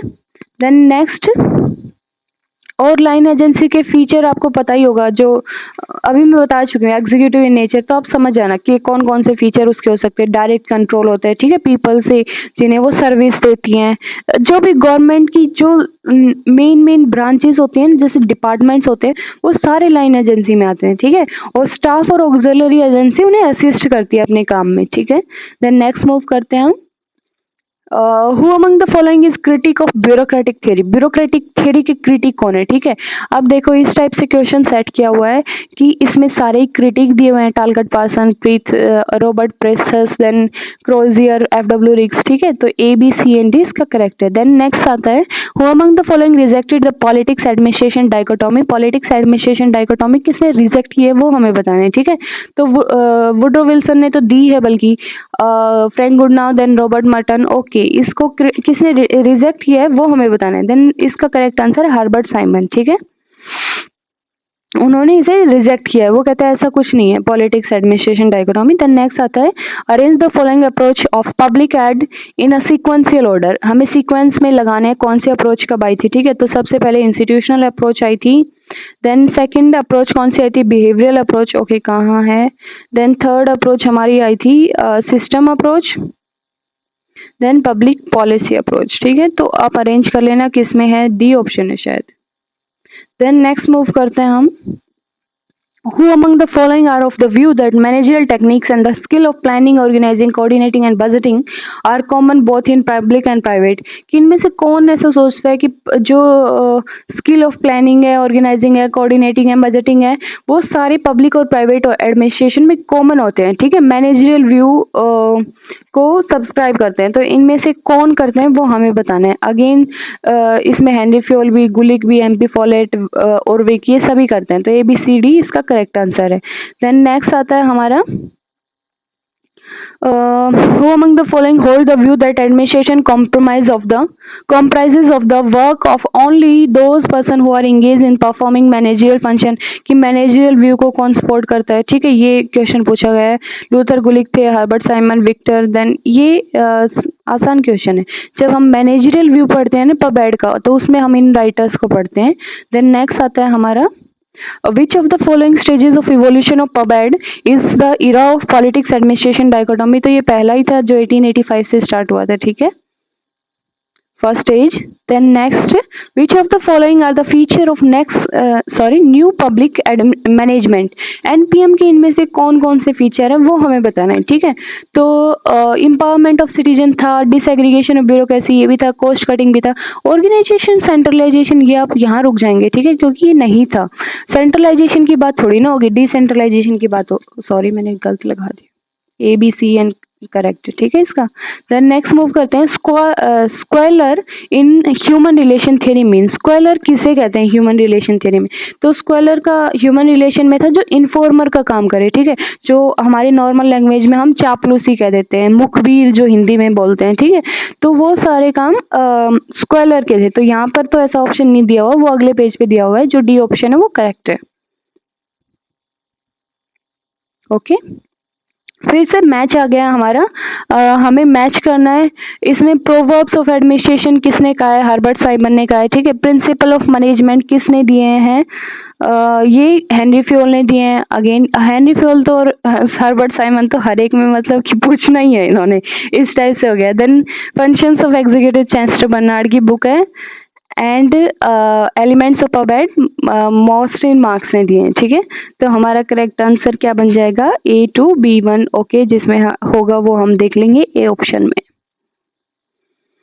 देन नेक्स्ट आता है, who among the following has defined the budget as a series of goals with price tag attached, इनमें से किसने डिफाइन किया series of goal with price tag attached, तो विल्डेस का ही थे, ठीक है, जिन्होंने ये ऐसे डिफाइन किया। देन नेक्स्ट आता है, okay, who among the following is creator of the zero based budgeting? Zero based budgeting किसने क्रिएट की है? ठीक है, तो पीटर एफ या इसमें क्या होता है कि कोई भी जीरो बेस्ड बजटिंग में होता है कि कोई भी एक्सपेंसेस या कोई भी डिपार्टमेंट का कितना मतलब खर्चा अलॉट होगा, कितने उसके पैसे अलॉट होंगे, कितना उसका बजट अलॉट होगा, वो जीरो से स्टार्ट होगा। ठीक है, हर पीरियड के लिए जीरो से स्टार्ट करेंगे। अभी तो क्या होता है कि कोई भी मतलब हाँ लास्ट टाइम हमने इतना खर्चा लिया था, ठीक है, बट इतनी महंगाई बढ़ गई है तो इसके अकॉर्डिंग हमारा ये खर्चा अलॉट हो जाएगा। बट इसमें क्या है कि हमें हर चीज स्टार्टिंग से अलॉट करनी है हर पीरियड के लिए। ठीक है, जीरो बेस्ड बजटिंग के अंदर वो है। देन नेक्स्ट आता है what is the correct sequence of most in marks classification of bureaucracy given below? कि मोस्ट इन मार्क्स ने जो क्लासिफिकेशन दिया है उसकी करेक्ट सीक्वेंस क्या है वो हमें बताना है। ठीक है, तो पहले पे उन्होंने गार्जियन ब्यूरोक्रेसी बताया था, देन सेकंड कास्ट बताया था, देन पैटर्नेज ब्यूरोक्रेसी बताया था, देन उसके बाद मैरिट ब्यूरोक्रेसी बताया था। ठीक है, ये याद रखना है, ये बहुत बार रिपीटेड क्वेश्चन है। मैंने ये क्वेश्चन 3 से 4 बार देख चुकी हूँ मैं, तो रिपीटेड है। हम देख लेंगे इसका करेक्ट आंसर क्या बन जाएगा, ए। ठीक है, देन अगेन नेक्स्ट क्वेश्चन दिया हुआ है the principle of unity of command can not always be strictly followed in organization. कि जो यूनिटी ऑफ कमांड जो प्रिंसिपल है वो हम स्ट्रिक्टली फॉलो नहीं कर सकते ऑर्गेनाइजेशन के अंदर। और क्यों नहीं कर सकते? Employ are quite often subject to dual control administrative and technical. की ड्यूअल कंट्रोल एम्प्लॉय को सब्जेक्ट करना पड़ता है, देखना पड़ता है, that is administrative and technical, दोनों सही बात है, रीजन भी दे रहा है। ठीक है, तो ए ऑप्शन हमारा इसका करेक्ट हो जाएगा जो ए में है। ओके, नेक्स्ट है हमारा ओके ए है इसका आंसर। देन साइबरनेटिक्स मीन्स, साइबरनेटिक्स किसे कहते हैं वो हमें बताना है। ठीक है, ये क्वेश्चन भी रिपीटेड है, मैं सेट 20 के अंदर फिर से दिया हुआ था ये क्वेश्चन। साइबरनेटिक्स है ये इनके नॉर्बर्ट वेइनर एक साइंटिस्ट थे। ठीक है, उन्होंने ये टर्म दी थी साइबरनेटिक्स, और इन्होंने पहली बार साइबरनेटिक्स को डिफाइन किया था। ठीक है, और क्या डिफाइन किया था? The science of study, the scientific study of the control and communication in the animal and the machine. की साइंटिफिक स्टडी है कंट्रोल एंड कम्युनिकेशन की। ठीक है, तो ये डी ऑप्शन में दिया हुआ है। ये इन्होंने बुक लिखी थी जो कि 1948 के अंदर उसमें ये डिफाइन किया था। ठीक है, then who among the following thinker advocated affective communication? Affective communication की बात कौन करता है? इतने से ही आप समझ गए होंगे इसका करेक्ट आंसर चेस्टर बर्नार्ड है। वो कम्युनिकेशन को इतना अफेक्टिव मानते थे कि चेस्टर वो मानते थे कि हर चीज मतलब हर प्रॉब्लम हर कॉन्फ्लिक्ट कम्युनिकेशन की वजह से होती है। अगर कम्युनिकेशन इफेक्टिव है तो ऑर्गेनाइजेशन की एफिशिएंसी हमेशा बहुत ज्यादा रहेगी। ठीक है, देन नेक्स्ट है हमारा taking an extreme view of the distinction between public and private administration, who said that all organizations share the public and private feature? इनमें से किसकी स्टेटमेंट है ये हमें बताना है। ठीक है, तो ये बैरी बोजमैन की है, इतना रिपीटेड नहीं है, ऐसे ही मतलब कि डाला हुआ है हार्ड टाइप में। ठीक है, देन नेक्स्ट आता है ए और आर दो स्टेटमेंट दी हुई है। Some department are concern not only with the purely administrative work but some authority to make rules and regulation is also delegated to them by legislature. की कुछ डिपार्टमेंट सिर्फ एडमिनिस्ट्रेटिव वर्क ही नहीं करते बल्कि उनके पास मतलब अथॉरिटी डेलीगेट कर देता है लेजिस्लेचर को लॉ बनाने के लिए। सही बात है। ठीक है, then John M Pfiffner prefer single head of department under the certain circumstances. तो दोनों ही सही बात है बट आपस में रिलेट कहीं नहीं कर रही हैं, तो ए और आर ट्रू है, रीजन भी नहीं दे रही है। ठीक है, देन नेक्स्ट हमारा क्वेश्चन है what is the most common among the Duncan Black, Anthony Downs, James Buchanan, then Kenneth Arrow? तो इनमें सबसे कॉमन क्या है? ये पब्लिक चॉइस अप्रोच की थिंकर है। ठीक है, ये याद रखना, पब्लिक चॉइस अप्रोच आपने पढ़ी है तो आप इनके नाम पढ़ेंगे। ठीक है, वहां पे। देन नेक्स्ट आता है कि लिस्ट दी हुई है, ऑथर दिए हुए हैं, ये हमें बताना है किसने कौन सी बुक लिखी है। An introduction to the administrative law, ये बुक लिखी है जेम्स हार्ट ने। ठीक है, then justice and administrative law किसने लिखी है? W.A. रॉबसन ने लिखी है। एंड अगेन कंपैरेटिव एडमिनिस्ट्रेटिव, ये किसने लिखी है? फ्रैंक गुडनॉ ने लिखी है। एंड लास्ट वाली introduction to the study of the law of cons, ये एवी डाइसी। ये बुक और ये बुक शायद आपने पढ़ी होगी। ठीक है, आसान है, तो ये दो आपको पता है तो आप क्वेश्चन को कर सकते हैं। हमारा करेक्ट आंसर इसके अकॉर्डिंग बन जाएगा सी। ओके, नेक्स्ट मूव करते हैं हम। दो लिस्ट दी हुई है ऑथर एंड मतलब बुक्स दी हुई हैं, हमें मैच करनी है। द आर्ट ऑफ द, पहले आप इसमें चलो ये बुक आपको पता है कि नहीं पता नहीं, पर्सनैलिटी एंड ऑर्गेनाइजेशन, बट मुझे पता थी, क्रिस एंग्रेस की बुक है। ठीक है, then the new science of management decision, तो ये हर्बर्ट साइमन की है, ठीक है, ये आप समझ जाएंगे। एंड अब हम बची हुई भी मैच कर सकते हैं। The art of the judgment, a study of the policy making, ये किसके सर जियोफर की है। एंड ये आप ऑप्शन में देख लेना, अगर आपको दो भी पता है तो आप कर सकते हैं, ठीक है। ये तो 69 का हमारा आंसर क्या बन गया, बी। 70 नंबर क्वेश्चन दिया हुआ, a horizontal grouping of specialized activities are attend in an organization, that is, कि एक हॉरिजॉन्टल ग्रुपिंग स्पेशलाइज्ड एक्टिविटी के लिए किस ऑर्गेनाइजेशन में हमें मिल सकता है। तो ऑब्वियस बात है डिसेंट्रलाइज्ड ऑर्गेनाइजेशन में ही मिल सकता है हमें, ठीक है। देन हमारा नेक्स्ट क्वेश्चन है 71, which of the following is not included as a cause of the disciplinary action against public servant by L D. White. L D. White ने जो काज दिए हैं डिसिप्लिनरी एक्शन की, इनमें से कौन सा काज नहीं है वो हमें बताना है, ठीक है। तो एल.डी. वाइट ने काज दिए हैं, वो एक तो उन्होंने बताया कि एक्ट अमाउंटिंग टू क्राइम, ठीक है, दो टाइप में क्लासिफाई कर देते हैं हम उनकी, एक्ट अमाउंटिंग टू क्राइम की कोई क्राइम किया हो, ठीक है। देन नेक्स्ट आता है कि कोई मिसकंडक्ट हो, कंडक्ट से रिलेटेड हो, ठीक है। तो उन्होंने लॉन्ग अब्सेंस फ्रॉम ड्यूटी ऐसा कुछ मेंशन नहीं किया था, और ये सारे मेंशन किए थे। देन नेक्स्ट है the name associated with behavioural theory of organization are, जो बिहेवियर थ्योरी है ऑर्गेनाइजेशन की उसके कौन कौन से नाम है ये हमें बताना है। तो बिहेवियरल थियरी में हम चेस्टर बर्नार्ड को एसोसिएट करेंगे, बिल्कुल सही है। थॉमस कार्ले को हम पहले ही एक्सक्लूड कर देंगे, ठीक है, मैं आपको पहले बता चुकी हूँ इनके बारे में, और सारे इसके करेक्ट है। ए, बी एंड डी इसका करेक्ट आंसर है, जो कि डी ऑप्शन में दिया है। देन असर्शन एंड रीजनिंग का, decision making is a process of selection and the aim is to select the best alternative, बिल्कुल सही बात है। एक प्रोसेस का, एक सिलेक्शन का प्रोसेस है और एक बेस्ट अल्टरनेटिव को हमें चूज करना होता है। Then decision making involves rationality, दोनों ही सही बात है, ठीक है। तो हमारा करेक्ट आंसर ए है, आपस में रिलेट भी कर रही हैं। Okay, where is, then next आता है रिक्सियन एग्रियन मॉडल, जो रिक्स का एग्रियन मॉडल था वो उसके करेक्टरिस्टिक क्या है ये हमें बताना है, ठीक है। तो वो क्लैन बेस्ड था। देन कॉम्युनलिस्टिक वैल्यू भी थी उसके अंदर। इम्पर्सनल ह्यूमन एक्शन ये तो नहीं था, ह्यूमन एक्शन पर्सनल ज्यादा होते थे इम्पर्सनल की जगह पे। देन डिवाइन अथॉरिटी सोर्स, ये भी सही है, ए बी डी इसका करेक्ट आंसर है। Then which of the following was supported by the Taylor in his scientific management theory, scientific management theory not supported, okay, not supported by scientific management. तो इसमें आप आगे पढ़ेंगे तो इसमें सिर्फ ये इवेल्युएशन एक्सपर्ट की बात वो नहीं करते हैं, और यही इसका करेक्ट है, बट आगे आप पढ़ लेना। इकोनॉमिक मैन की भी बात उन्होंने की है, functional foremanship, standardisation of tool, ये सभी बातें उन्होंने की हैं। देन नेक्स्ट आता है the issue of decentralisation is more complex in concept and practice then is generally acknowledge, कि जनरली जैसा हम मानते हैं उससे ज्यादा कॉम्प्लेक्स है जो डिसेंट्रलाइजेशन का इश्यू है, ठीक है, करेक्ट स्टेटमेंट है। देन नेक्स्ट है the dual role approach to the decentralisation is kind of rehearsal of the area function dichotomy in a new setting, ठीक है। तो ये भी करेक्ट ही स्टेटमेंट है कि ड्यूअल रोल है, रिहर्सल करना मतलब कि एक नई सेटिंग में, ठीक है। तो मेरे अकॉर्डिंग इसका भी रीजन ये दे रहा है, बट इसका करेक्ट आंसर दे रखा था कि रीजन नहीं दे रहा है, ठीक है। तो मैं यहाँ पर तो बी लगा रही हूँ वैसे आपके लिए, बट आपके अकॉर्डिंग इसका आंसर क्या होगा वो आप कमेंट में मेंशन कर देना, ठीक है, आपके अकॉर्डिंग। देन नेक्स्ट आता है Chester Barnard developed a concept in respect of the acceptance of authority by the subordinate from his manager. तो समझ गए होंगे किसकी बात की जा रही है, जोन ऑफ इंडिफरेंस, ठीक है। वो ऐसी जोन होती है कि जहाँ पे एक सबऑर्डिनेट सारी चीजें मान लेता है मैनेजर की, ठीक है, तो वहाँ पे कोई कॉन्फ्लिक्ट नहीं होता उनके बीच में। तो वो कौन सी है, जोन ऑफ इंडिफरेंस या फिर जोन ऑफ एक्सेप्टेंस, ठीक है, दोनों सेम ही बात है। नेक्स्ट है summarising the defect of bureaucracy, W option did not include. इनमें से डब्ल्यू ऑप्शन ने कौन से डिफेक्ट नहीं बताए हैं ब्यूरोक्रेसी की, ये हमें बताना है, ठीक है। तो सेल्फ इम्पोर्टेंस ये भी उन्होंने बताया, ये भी बताया, ये बताया, ये नहीं बताया था, ठीक है, कि जर्नलिस्ट डोमिनेटेड है, ये ऐसा कोई डिफेक्ट उन्होंने मेंशन नहीं किया था। Then next 79 number, Max Weber and Fred W Riggs have commonality between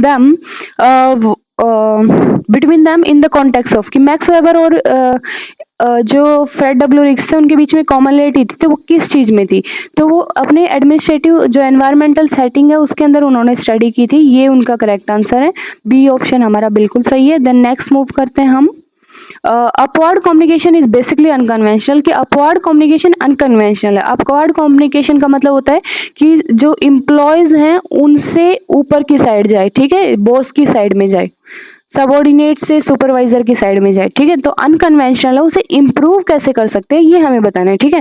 तो management to give evidence that it is really interested in the option of employer, सही लगेगा, ठीक है, क्योंकि मैनेजमेंट को ऐसा मतलब इंडिकेशन देना चाहिए कि वो हाँ इंटरेस्टेड है ओपिनियन में, ऑप्शंस जो एम्प्लॉय ने दिए हैं, ठीक है, उनके अंदर। Then superior should state his own position before relation to the subordinate, ये तो गलत बात है, ठीक है। जब सुपीरियर अपनी ही पोजीशन को ऊपर बढ़ा रहा है तो वो तो डाउनवर्ड कम्युनिकेशन हो गया। Then chief should act upon the ideas and problems reported to them, ये भी सही बात है। And superior should ask his subordinate for the reaction of his own idea, ये भी डाउनवर्ड कम्युनिकेशन का ए सी हमारा करेक्ट है, ठीक है, जो कि बी ऑप्शन में है। Then which of the following factors are related to the load capacity in the communication theory, communication theory यहाँ पे आईआर के जो कार्ल ड्यूसेच ने दी थी, ठीक है, उससे रिलेटेड बात हो रही है। ये आईआर का क्वेश्चन डल गया मुझसे। यहाँ पे लोड कैपेसिटी से रिलेटेड कौन से हैं ये हमें बताना है कम्युनिकेशन, तो इसमें सभी की बात की है, रिस्पॉन्सिवनेस, बैकग्राउंड नॉइज, डिस्टोरेशन, फीडेबिलिटी होता है, फेथफुलनेस कितनी है, ठीक है, वो सारी चीजें इस पे इफेक्ट डालती है। तो ABCD इसका करेक्ट आंसर है। देन नेक्स्ट 82 नंबर आता है हमारा, who among the following is associated with the evolving the principle of organisation, इनमें से कौन एसोसिएटेड नहीं है, नॉट एसोसिएटेड, ठीक है, नॉट एसोसिएटेड, जो प्रिंसिपल ऑफ ऑर्गेनाइजेशन है उसके लिए कौन एसोसिएटेड नहीं है ये हमें बताना है। तो गुलिक एंड उर्विक है, फेयोल है, LD वाइट नहीं है, ठीक है।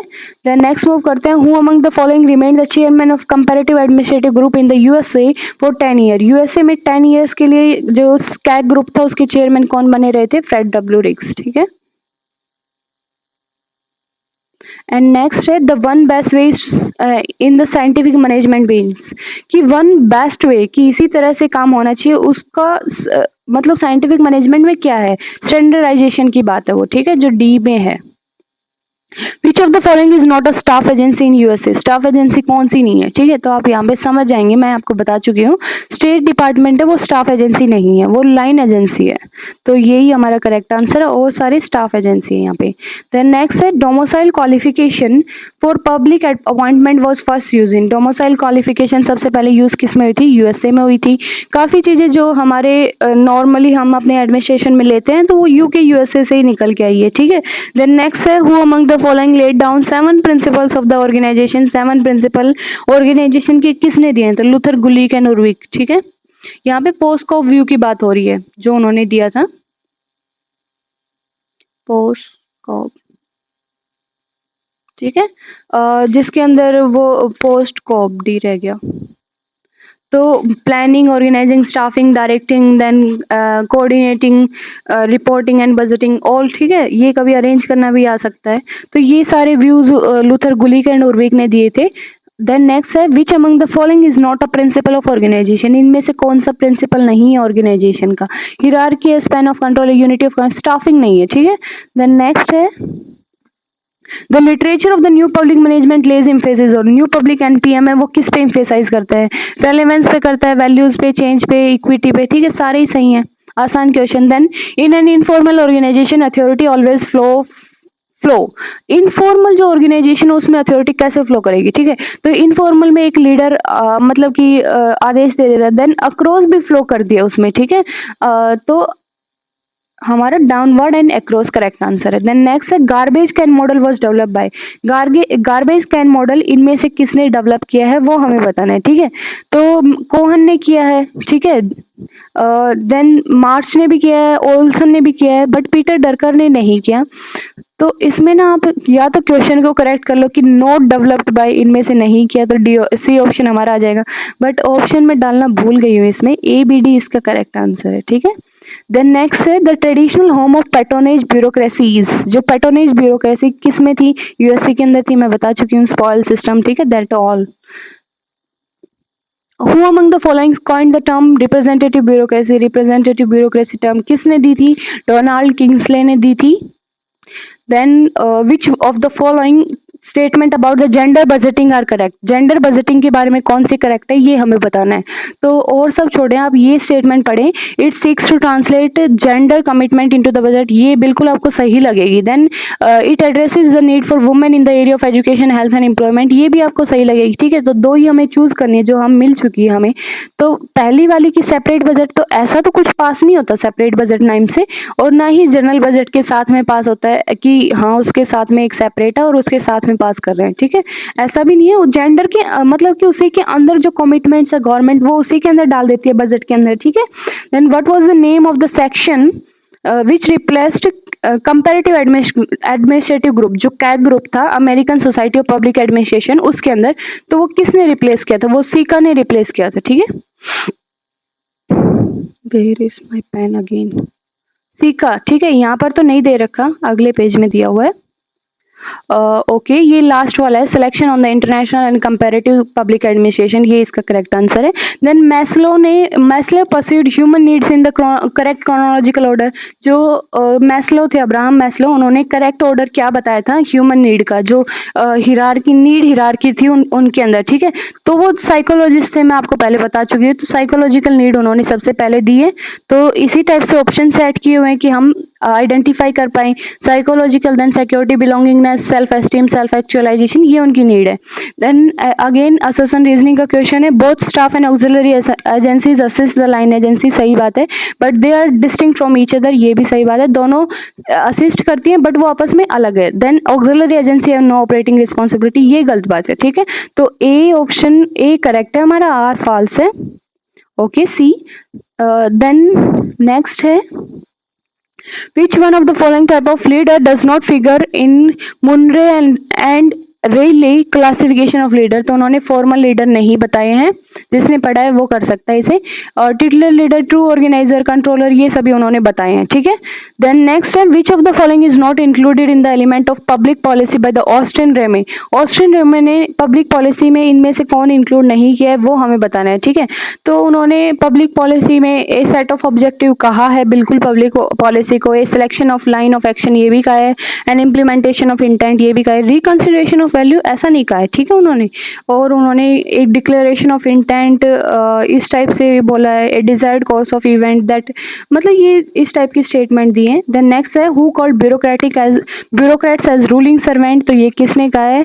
ये कहा है रॉबर्ट के मर्टन ने। ठीक है, रूलिंग सर्वेंट किसने कहा है? रॉबर्ट के मर्टन। जैसे कि फ्रांस के अंदर पहले क्या होता था, ब्यूरोक्रेसी निकल के ऐसे आई थी जो डेस्क से, ठीक है, कि रूल मतलब वहां पे वो बैठे हुए हैं, रूलिंग सर्वेंट्स है। ठीक है, तो वो रॉबर्ट के मर्टन ने दिया है। ओके, आई होप आपको क्लास बहुत अच्छी लगी होगी। अगर क्लास अच्छी लगी है तो वीडियो को लाइक जरूर किया करें। ठीक है, अगर आप क्लास देख रहे हैं तो पूरी वीडियो को लाइक करने में आपका क्या जाता है। ठीक है, एंड चैनल को सब्सक्राइब कर लिया करो यार। और अभी आपके पास जैसे टाइम बहुत कम है और मैं आपको बहुत लेट क्लास दे पाई बिकॉज ऑफ टेक्निकल इशू। ठीक है, तो हमारा क्या फोकस होना चाहिए कि हम ज़्यादा से ज़्यादा क्वेश्चन अटेम्प्ट करें। ठीक है, ज़्यादा से ज़्यादा क्वेश्चन लगाएं ताकि हम ज़्यादा से ज़्यादा क्वेश्चंस को माइंड में कर पाएं, क्योंकि वो क्वेश्चन हमारे सामने आए तो हम उसे मतलब उस पर आइडिया लगा सकें, उस पर मतलब एक सोच समझ के अच्छे से टिक लगा सके, या तुक्का भी हम मारे तो दिमाग से मारे। ठीक है, ये नहीं है कि हमें क्वेश्चन का आइडिया ही नहीं है, हम किसी पे भी तुक्का मार रहे हैं, इस टाइप से नहीं होना चाहिए। इसी होप के साथ आई थिंक आपको क्लास पसंद आई है। अगर किसी भी टाइप की कोई भी इशू है किसी भी क्वेश्चन में, आप कमेंट में मेंशन कर दिया करो। ठीक है, या किसी टॉपिक पे क्लास चाहिए वो भी आप कमेंट में मेंशन कर दिया करो। I think I should and the class. Thank you all.